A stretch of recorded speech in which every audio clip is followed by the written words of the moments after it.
Sa simple na pasulyap-sulyap, nagpapapansin sa'yo. Umabot sa palitan ng mga mensahe, kilig na kilig ako. Kumusta, kain na, hello, magandang umaga.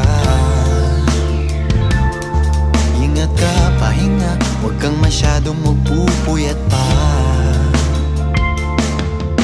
Naramdaman ng puso na dahan-dahan akong nahuhulog sa'yo.